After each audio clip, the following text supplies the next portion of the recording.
You're listening to the Outstanding Life Podcast with your host, Johnny D, the Motivational Cowboy.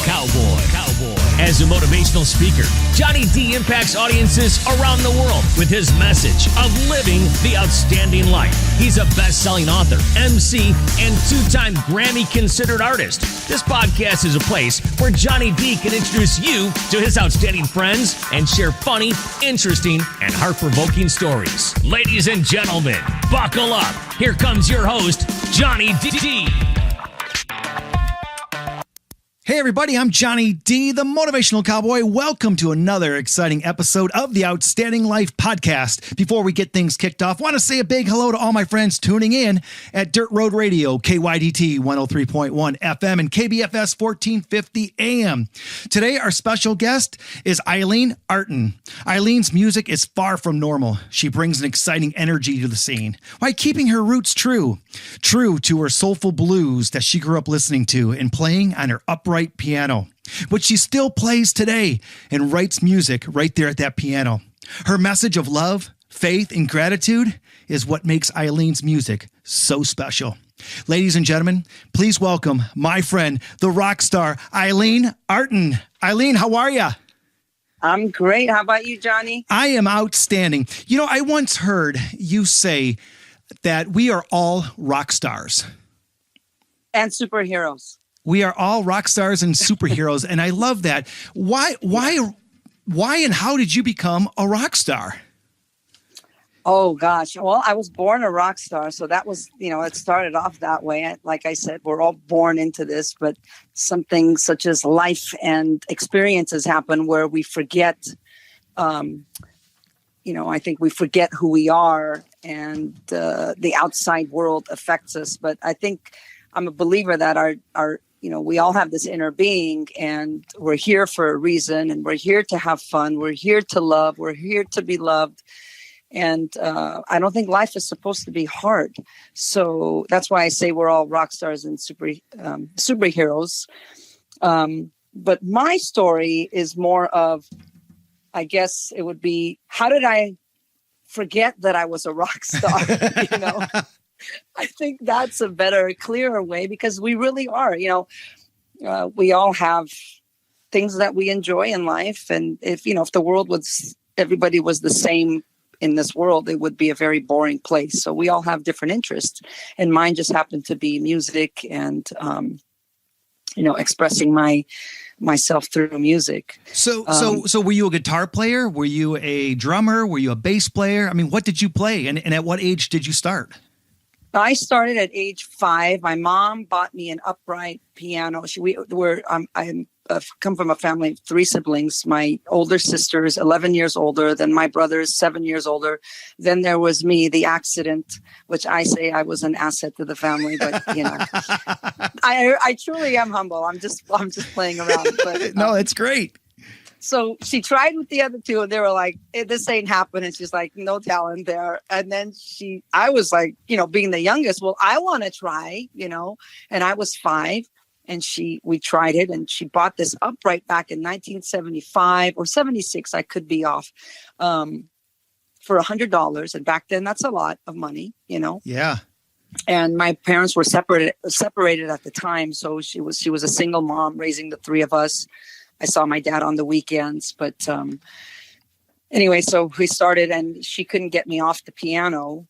And I began to take lessons, classical lessons. Anybody who asks me, I say, please take the classical, not the pop, because I, grew up with Mozart and Bach and all that stuff. And you couldn't get me to not practice. I'd come home from school with my backpack still on my back, and I'd go to the piano, and she'd say, take your backpack off, you're going to hurt your back. So after about 10 years, about 16, I said, I don't want to take lessons anymore, but I promise I'm not going to stop playing. And she said, I know. And that was it. I stopped taking lessons. But it was that foundation of, being taking classical lessons, because when we take piano lessons, we learn how to read music, we learn the tempo, we learn pitch, tone, everything, which fostered that into me teaching myself to play the guitar and playing drums. And I was like, I want to play the clarinet. So I taught myself to play the clarinet, all because I knew how to read music. So were you able to sing as well as play?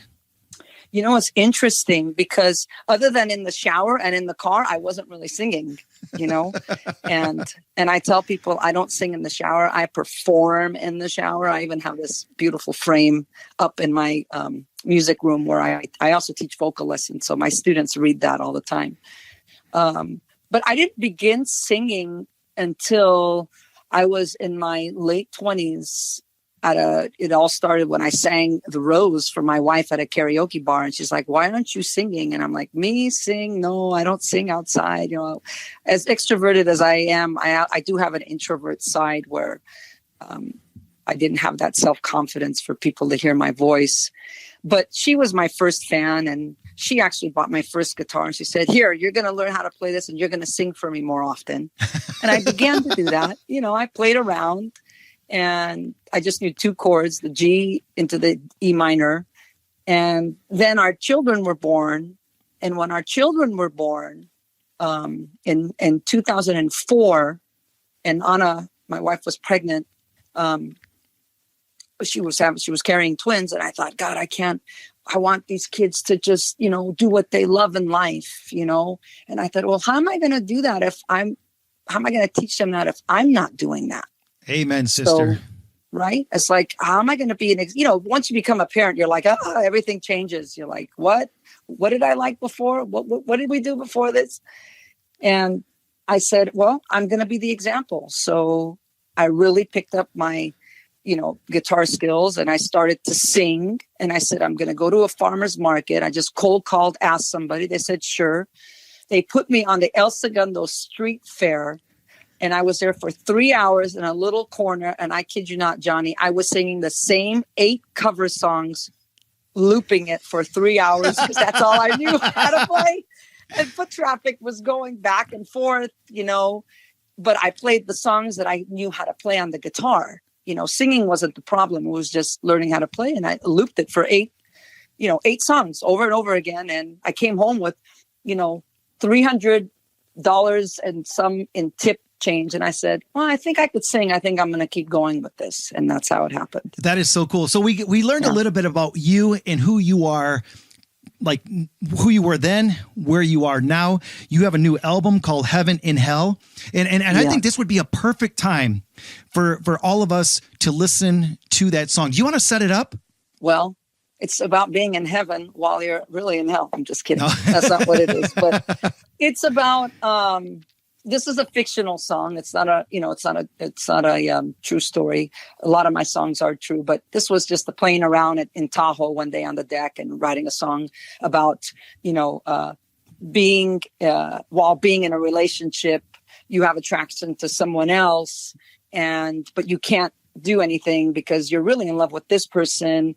And it's like being in heaven, but you're really in hell. It's just the play on words of being in a relationship while you're playing on bouncing off other relationships that you experience in life. But it is a fictional song. There's nothing like this ever happened. I love that. Yeah. It's just, it's a universal. I thought, I'm sure people go through this. I'm going to write something like this. And I came up with the riff. You'll hear the riff in the very beginning of the song.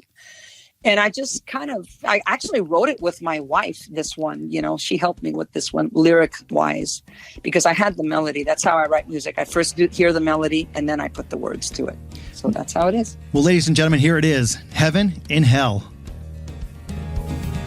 Walking down the streets of LA, I'm dreaming about the places I play, but they'll never make me feel the way you do inside. Smiling like an angel from hell, you're casting all your magic spells, and it feels like I can't stop myself from going insane. I feel your eyes all over me,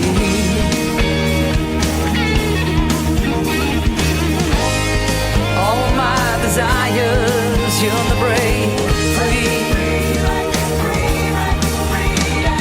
Hold you close to my lips and I can't breathe.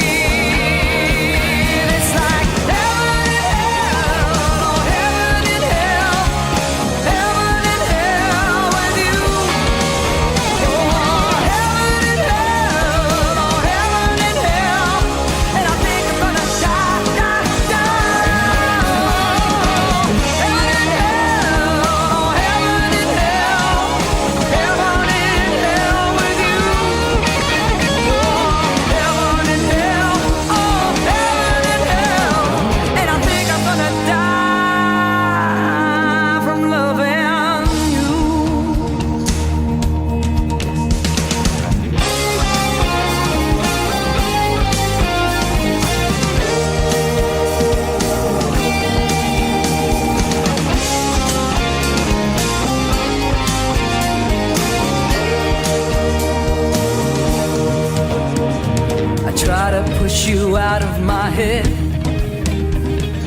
look at you, I know I am dead.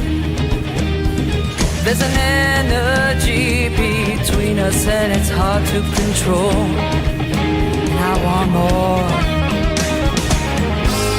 I feel your eyes all over me. I feel your eyes all over me. And all my desires beyond the break.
Well, everybody, that was Heaven in Hell by Ayline Artin.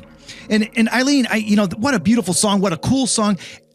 Did you always even dress like a rock star? I mean, because you have the look of a rock star. You don't only sing and sound like one, but man, you look like a rock star.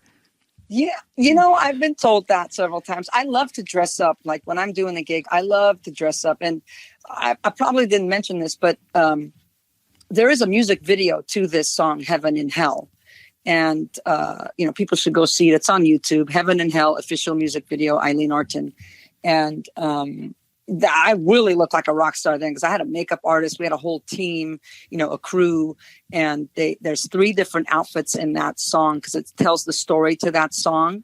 But yeah, I mean, I like to dress if it feels good, then I'm going to wear it. If it doesn't feel good, then I'm not going to wear it. But luckily for me, it has the rock star feel to it, But like I said, we're all rock stars in our own right. As long as we feel good about how we look, we're gonna portray that to the people in front of us because we feel so good in the clothes that we're wearing. That's what I believe. 100%. Who inspired you, like group wise or artist wise? Oh gosh. Well, I grew up listening to, watching Sonny and Cher. I loved Cher. Yes. But then in 1977, I became a huge Fleetwood Mac, Stevie Nicks fan, and just watch Stevie Nicks, listen to her. I love Tina Turner. I would say Cher, Tina Turner, Stevie Nicks. The big one, number one would be Stevie Nicks. And then in 2000, I think it was the year Amy Winehouse passed away, I really was pursuing the whole guitar, learning how to play the guitar thing. And I got into her music a lot. And I listened to her a lot. And then she passed away. I was like, wait a minute, what happened to her? But Amy Winehouse is a really big one that I love as well. That's the real soulful side of me, I think. But number one, I would say is Stevie Nicks is a big influence. And, of course, the Led Zeppelin and all that, Heart and that genre of music. And you've got to warm up for a couple really cool bands. Tell us a little bit about that. Yeah. I had the, privilege of opening for Kenny Loggins at a couple theaters at the Saban Theater and the Rose Theater. Not the Rose Bowl, the Rose Theater. Yeah, that's coming. That's later. So I was able to open up for him. I also opened up for Air Supply And I also opened up for Melissa Manchester as well. And it was just, it was a fun thing to be around those artists and to be able to do that. I had a booking agency. I had a couple of people who were working with me on my first album, and they got me the connection to open for Kenny Loggins. Take us through your songwriting process. I mean, so many people do things so differently. Some people like to get around with a bunch of people. Some people like to be by themselves. Some people like to have a couple cocktails. Some people do, other things. Like, what is your process like? Yeah, I'd love to see how I sound after a cocktail. I think it'll be a completely different artist, but, I think you'll be getting jingles out of me more than rock music. But, I'm going to try that. I'm going to write something while I'm really slammed, and I'm going to send that song to you. But here's what I was thinking about this just the other day. I was having a couple glasses of wine because I am off the road until the beginning of the year. No gigs, which is awesome.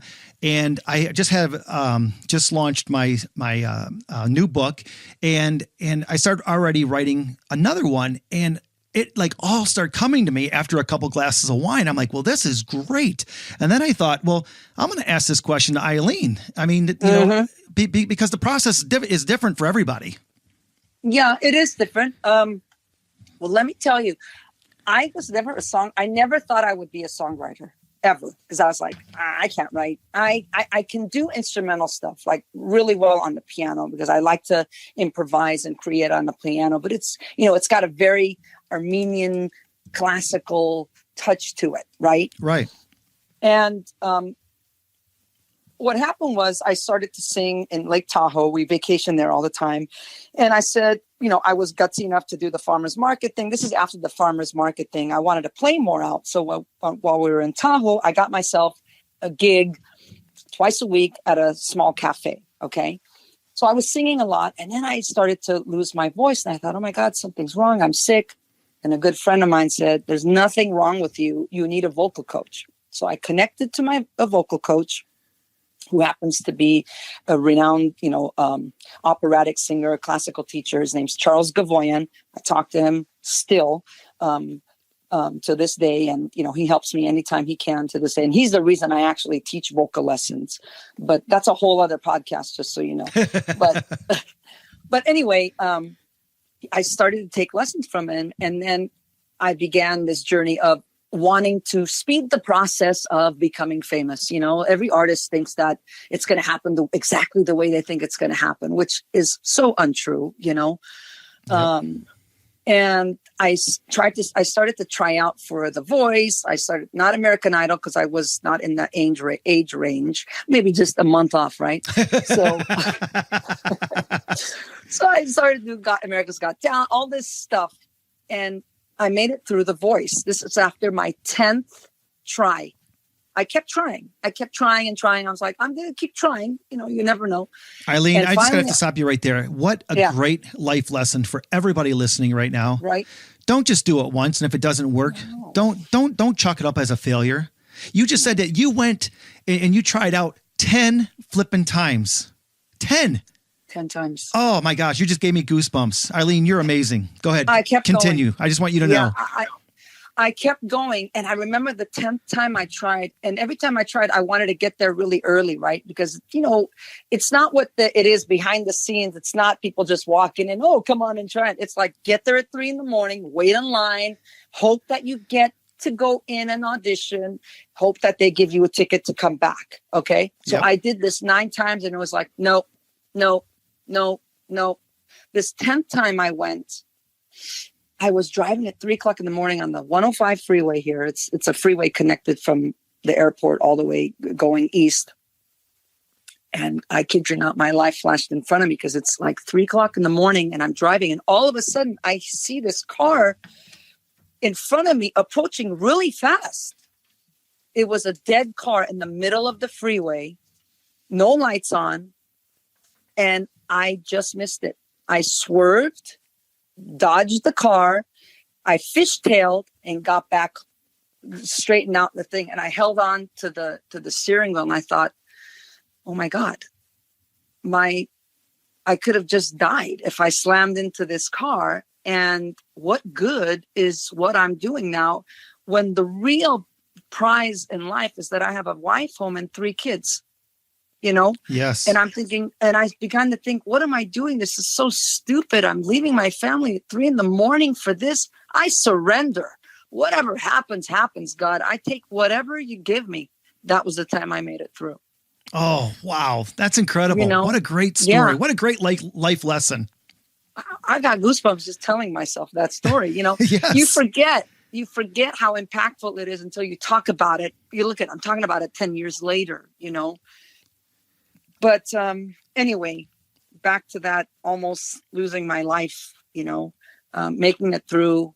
And then I got a call back to get through. And then this one was, if I got through, I would have made it through the TV rounds, but I got cut.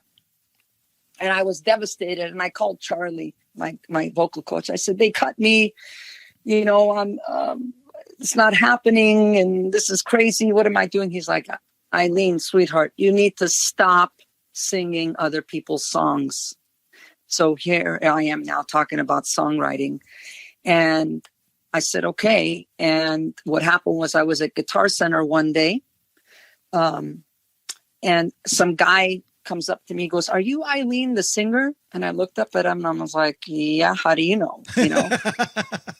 And he said, I judged you at the Manhattan Beach Hometown Fair. You got second place. You were up there with the Battle of the Bands and we gave you second place. He goes, I was the judge who rooted for you. And I was like, this woman is amazing. Does she sing her own songs? He goes, do you sing your own songs? And I said, no. He goes, you need to hook up with me and this guy named Kevin Fisher. He's a huge songwriter. We do workshops, you know, every Monday night. Every so often he does this workshop thing. You would benefit from it. And it was right after I got cut from The Voice, you know, and this whole thing of Charlie saying you need to write. So this appears. And I said, well, you let me know when it is. If I can do it and it doesn't interrupt the life of my family, I will come. For 2 years, this guy tried to get me to do songwriting classes. Finally, after 2 years, it fell on a night where it didn't disrupt my family life with my children because my children were young. I didn't want to miss out on that time. Right. And I started to go, and that's how I began to do write my own songs. We just got together. He gave us an assignment. Today, you're going to write a song. We're all going to write a song for next week with the same title, or we're all going to write a pop song, or we're all going to write a song that maybe Taylor Swift would cut. Just teaching us how to step out of our box and singing the song to each other. And that's how it began. I just was kind of like thrown into the woods, like, oh my God, I got to write a song. I don't know what I'm doing, you know. Ayline, But don't Kevin you believe? Fisher is just, yeah. No. Go ahead. I was just going to say, don't you believe that we all have a song inside of us? Everybody Absolutely. listening right now, Ayline is just saying it over and over again that all you have to do is try. You can't, Yeah. You'll never, well, most of the time you're not going to write a perfect song in the first time, but then sometimes you can, because I've heard you say in interviews that you've literally wrote a song in 10 minutes. Oh, yeah. So we all like there is no excuse, right, Ayline? Yeah. There's no excuse for anybody to sit down and just write their own song. Yes. Yeah, absolutely. And you got to connect to your feelings. You know, the ones that I write in 10 minutes, I really connected to myself and was true to connecting to myself, whether I was feeling sad at that moment, joy at that moment, whatever it was. You really do have to connect to ourselves, because like you said, we all have a song. We all have a story to tell. Everybody on this planet could write a book. 100%. We're all just as important as, you know, each other. You know, we're so important. If we're here, you know, I think about it this way. I know this is a little silly, but it all starts before that little sperm hits that egg. What is it? Like millions of sperms are racing to that egg and one makes it. Right. So if we're here, you already won. You won the race. It's just doing with, you know, not losing sight of why you're here is the trick, because so many of us are trying to re-find ourselves. We're all born with this, but refining ourselves, I think, is what we should be doing for each other and helping each other. And so talking to you today, because I know you're doing this, you help people. You know, you do this because you're not doing this just for yourself. You're doing this for your listeners. You're doing this for the artists. you're helping people. And that's what we should do, especially in an industry like this. We need to help each other. 100%. For us to move forward in our own lives. So Ayline, that's what I believe. You are surrounded by incredible and talented musicians. I have to ask you one question though, and this is going to be tough. I'm just going to let you know right now. Do you prefer working solo or with your band? Because you have some artists around you that are incredible. That is a very hard question, and I hate you for asking that question. But I'm going to have to say it just depends on the mood that I'm in. Like when I do a lot of stuff with my band, I like to take a break and go solo. Yeah. When I do a lot of stuff with my solo, I'm itching for my band. So it just depends. It's not California weather all the time, right, with me. I like the seasonal changes of what I can offer people, Talk a little bit about some of the guys in the band. I mean, you have Oliver, which has played, percussion for Casey and the Sunshine Band. I mean, go ahead and take a couple minutes and talk about, the guys in the band. Yeah. Well, I'm going to tell you, there's two guys that are a consistent band members in the band. And that's one is Oliver C. Brown, who played for Casey and the Sunshine Band. He played for, I don't know if you know this, but he played with Mick Fleetwood and Fleetwood Mac. Oh, no, I didn't know that. Look at that attraction that I did, right? Look at that manifestation. Right. At 7 years old, what I have ever thought, So God gives me little tastes of it, but he said, what I would love, God, if I can ask you, I'd love to do a duet with Stevie. That would be great. So Oliver, during the 90s, he was in the Mick Fleetwood Blues Band with Mick Fleetwood. And if you remember, during the 90s, Fleetwood Mac took a break because the band split up. So during that time, Oliver connected with Mick Fleetwood. That's a whole other story. Just in a small little hole-in-the-wall bar, Mick Fleetwood was coming in, and they started this band. Went on for a few years, and then Fleetwood Mac got back together. And Mick wanted to take Oliver with him to the band when they got back together, but Stevie and Lindsay had their own percussionist.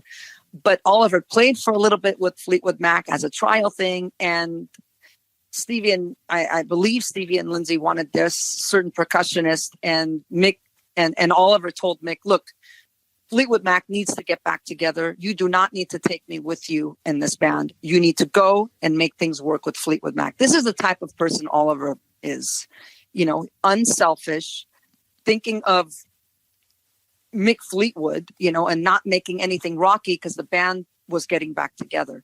So that's how that happened. So I have someone like that. Not only is he talented, but he's an incredible human being, And then my bass player, Derek, started with me in my solo years when I just started singing at St. Rock here in Hermosa Beach. And it was a singer-songwriter night. And I was just getting my feet, I was just getting everything started in my music career. Now it went from farmers markets to actually singing at a venue here in my town. And I had seen Derek play with a very good friend of mine, Zeal Levin, who's an incredible artist. He's like the dark horse of funk. He's incredible. How cool. And I saw Derek play with Zeal because I went to see Zeal one night. And I asked Derek, I said, hey, I'm playing at some gig. Will you come and play with me? And I had asked Zeal, will you play with us? He's like, sure, I'll play. He's been with me ever since. He hasn't stopped. He comes with me to my residency twice a week. Well, he comes once a week to my residency, and he plays for me, with me. He's just an incredible, talented, fretless bass player. Wow. And so Derek and Oliver have been with me throughout. Now, during that process, I've gone through different drummers, gone through different guitarists. My producer who produced Heaven and Hell plays guitar on this album. So he played guitar for me. He's also a smooth jazz superstar in his own right, so he's busy with his stuff.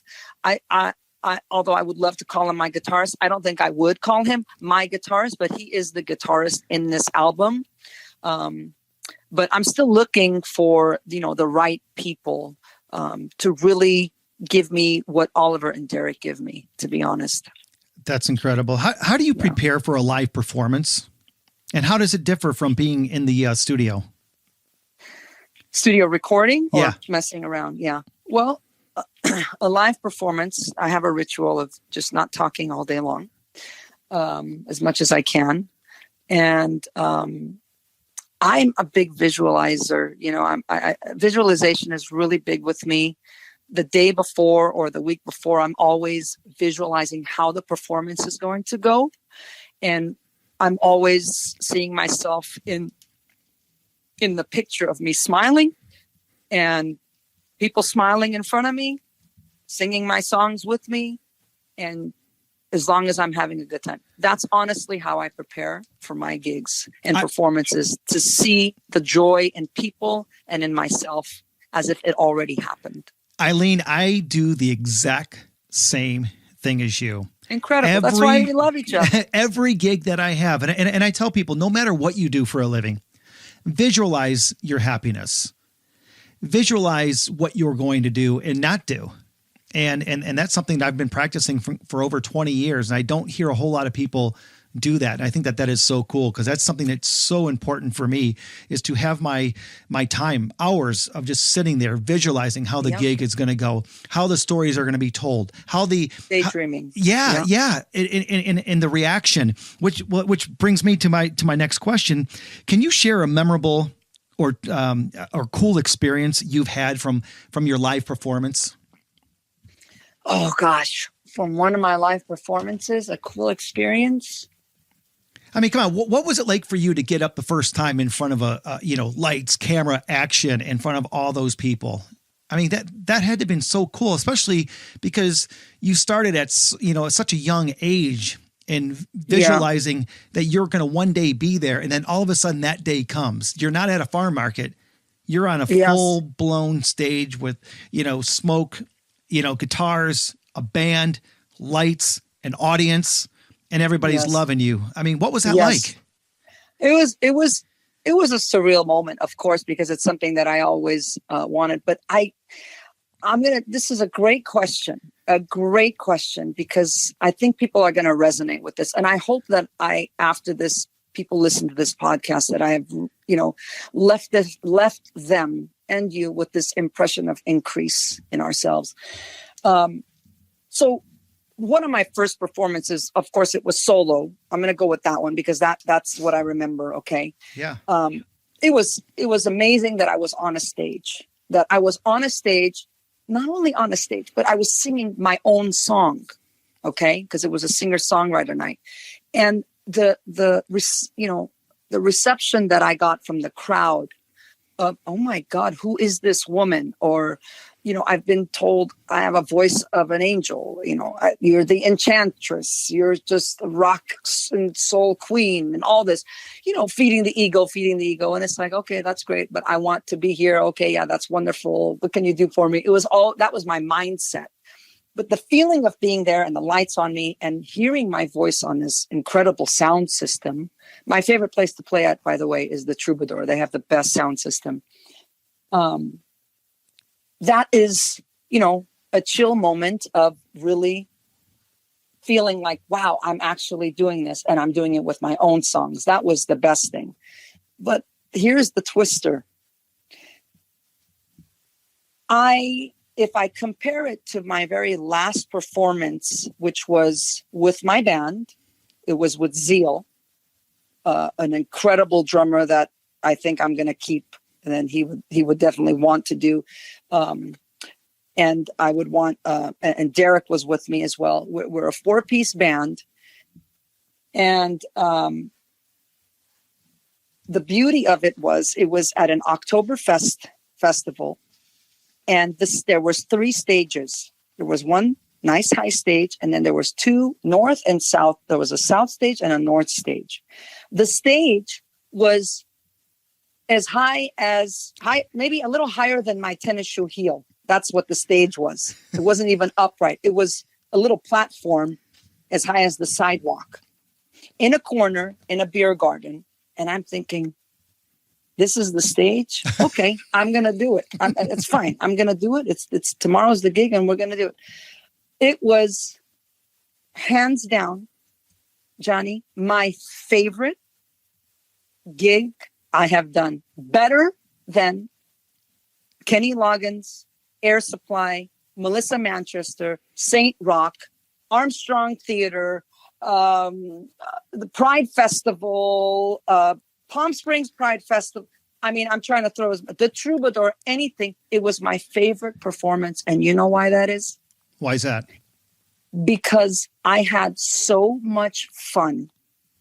I had so much fun and really was immersed in the feeling of having fun that I didn't care about anything else. It was the first time in my life that I actually had fun doing it without thinking, oh, I need to do this to sound better. Oh, I need to look like this to look better. I didn't care about any of that. I just actually was living in that moment.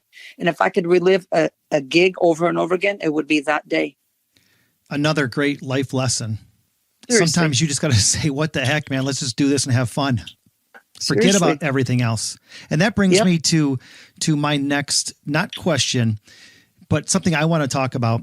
And I want to play another song. And this ties right into the song called Showtime. Yes. And I have to say, your album I listened to in the last 24 hours, I've probably listened to it 12 times. It's for anybody out there. You need to go and listen to her album called Heaven in Hell. Not Heaven in Hell. Heaven in Hell. And the song that I want to play right now is called Showtime. And I just have to say this. It brought goosebumps to me. Being a performer, being a motivational speaker. I want you to talk a little bit about why you wrote the song. And when you started to write it, when you had the idea, did it turn out exactly the way you wanted, or did it take a right turn and it went somewhere completely different? Oh God, you're getting me emotional. You might hear a little tear come down. That song I began to write in my home because it was a time in my life where I was really connecting to writing something about how I really feel about this career, right? And finally getting there. And I wasn't able to finish the song. So what I did is I took Niels, my producer, I took Oliver, and I took Harold Payne, who's an incredible songwriter. I put him in my Suburban. I said, we're going to Tahoe. So I picked them up at 5 a.m. We went to Tahoe and we finished the song Showtime. Wow. I got addicted to you from that trip as well. And Harold Payne helped me write the lyrics to Showtime. And it was a collaborative thing on that because it was such a emotional song, as people will hear. It's about, making it, finally getting there, and the feelings of being on stage.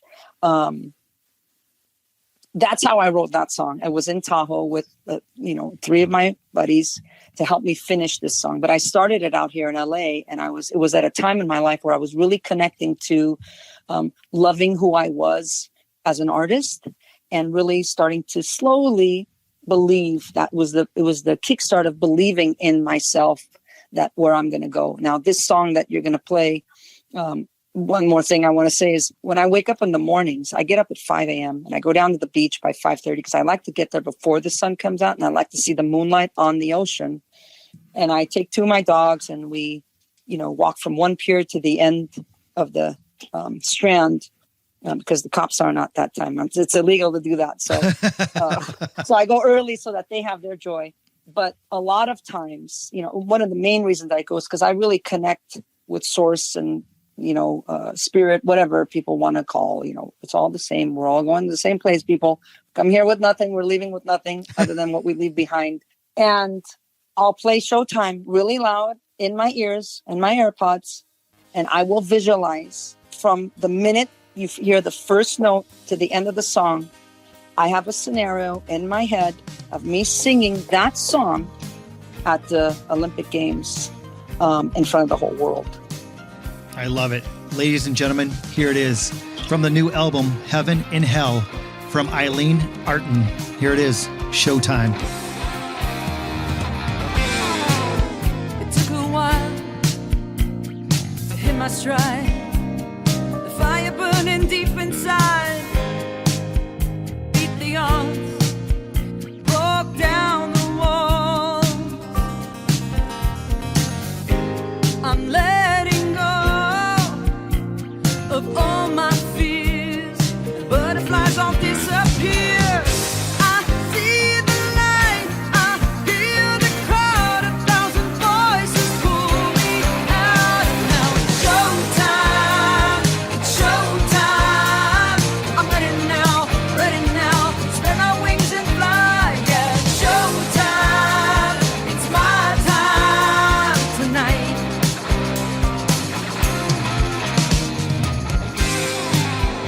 All this love surrounding me, right where I'm supposed to be.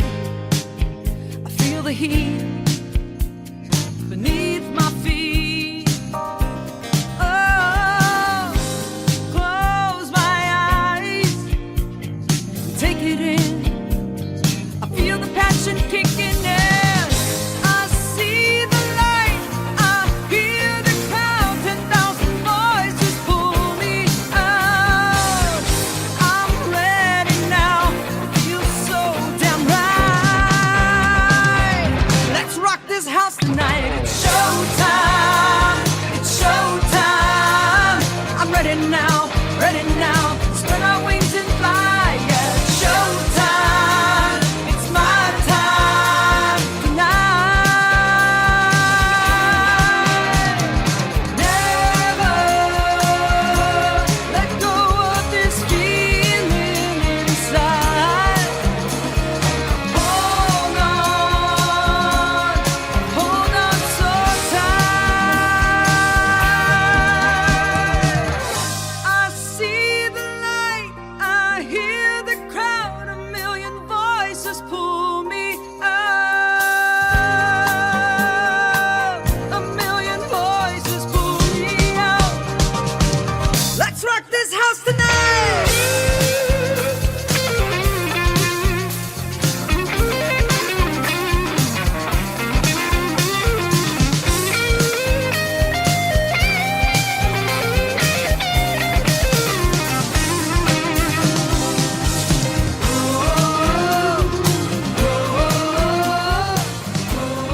Well, everybody, that was Showtime by Ayline Artin.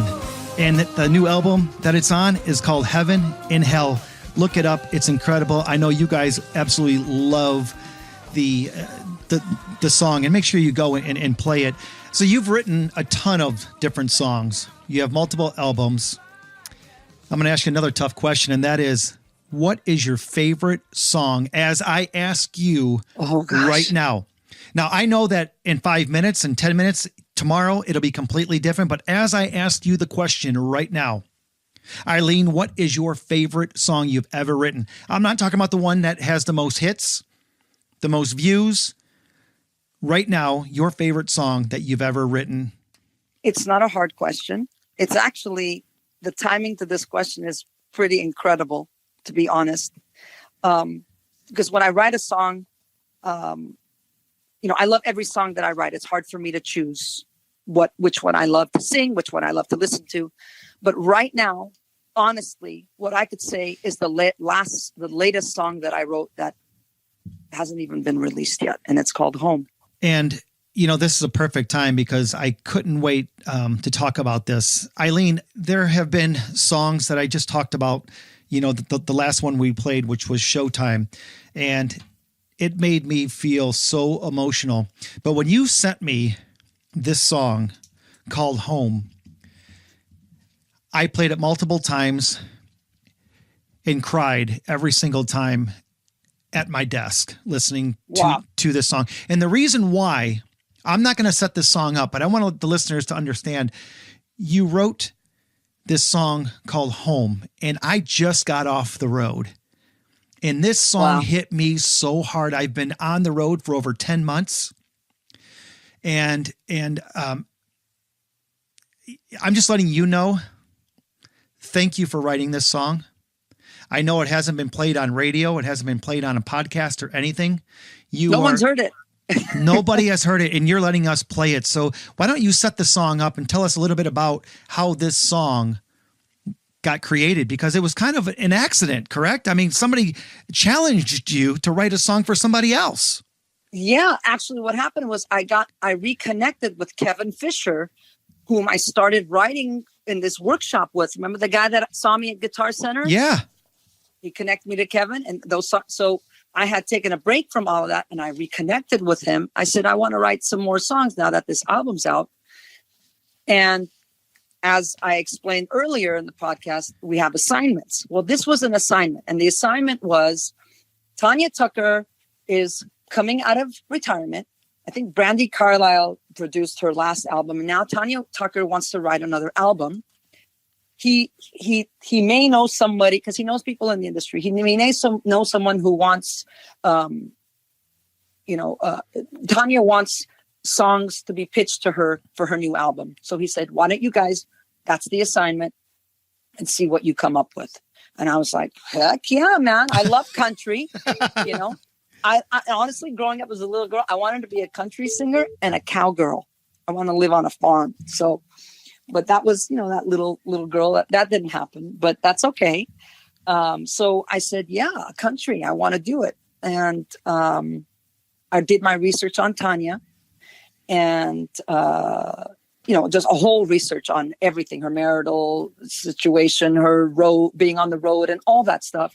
And I came up with the song. It was an actual assignment. But when I wrote it, of course, I put myself into that situation because, like I said, I have to feel it. And I felt my own emotion of how it would feel like if I were on the road. Because even if I'm on the road down the street or, an hour away for a gig, to me, that's being on the road. And that's where I feel most at home, is doing what I love. And that's what the song's about. Well, ladies and gentlemen, here it is, called Home by Ayline Artin. Sunbeam through the window, smell of morning dew. Texas rooster sings a song. They say that home is where the heart is. There's nothing that's more true. So for me, the road has always been my home. I'm headed home. Yellow-colored fields shining like gold. Good Lord knows, knowing what you love feeds the soul. When I'm on the road,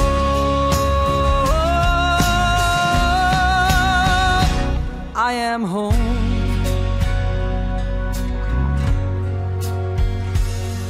Had my ups and downs with lovers, people come and go.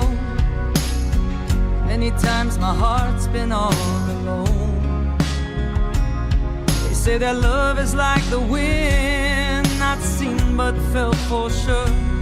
The most faithful love for me has been the road.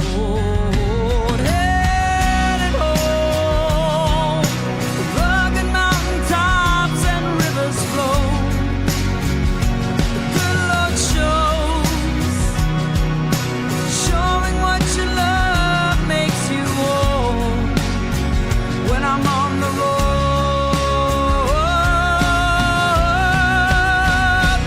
I am home. I am home. Home. The rugged mountain tops and rivers flow. The good Lord shows, showing what you love makes you whole. When I'm on the road,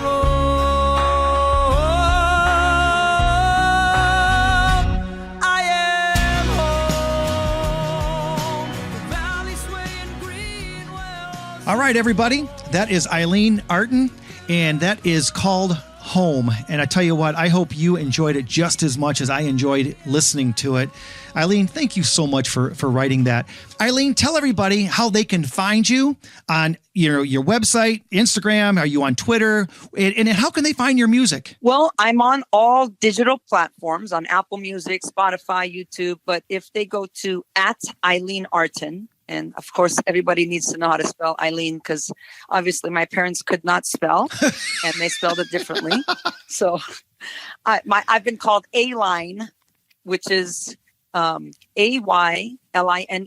So maybe now everyone will remember it's Ayline, pronounced Ayline, Ayline, Artin, which is Artin. And I like to think of it as Ayline puts the art in music. So it's Ayline Artin.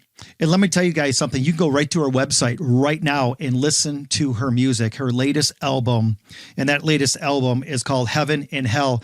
Ayline Artin, I cannot thank you for hanging out with us here on the Outstanding Life podcast. Thank you so much for your stories, for your inspiration, and for all of you. Make sure you go check out her music. You're going to love it.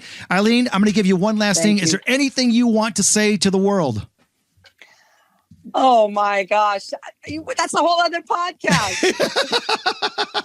I would like to say thank you. Thank you for bringing me people like you into my life. And I would love more of that. So thank you so much. I really appreciate it, Johnny. It's been such a pleasure speaking with you. And if somebody wants to book you, can they just go to your website, send you a message? Sure. They should go to my Instagram. That's helpful because my Instagram also has, the direct messaging. They can also do it on my website. I believe there's an email up there, but I get a lot of my traffic through my Instagram @Ayline Artin. Perfect. Well, thank you so much, everybody. I'm Johnny D, the Motivational Cowboy. Thank you for hanging out with us right here on the Outstanding Life podcast. We'll see you next time right here. Hey, I'm Johnny D, the Motivational Cowboy. Are you planning a conference, convention, meeting, assembly, or any live event that needs a guest speaker? I would love to be a part of it. For more information, visit motivationalcowboy.com. And don't forget to check out my Outstanding Life podcast every Sunday here on Dirt Road Radio, KYDT 103.1 FM and KBFS 1450 AM. Have an outstanding day. Thanks for listening to the Outstanding Life podcast. Follow Johnny D on Facebook, Twitter, and Instagram @Motivational Cowboy. If you or someone you know would like to be a guest on the show, advertise, or would like to make a donation, please visit motivationalcowboy.com. And remember to have an outstanding day.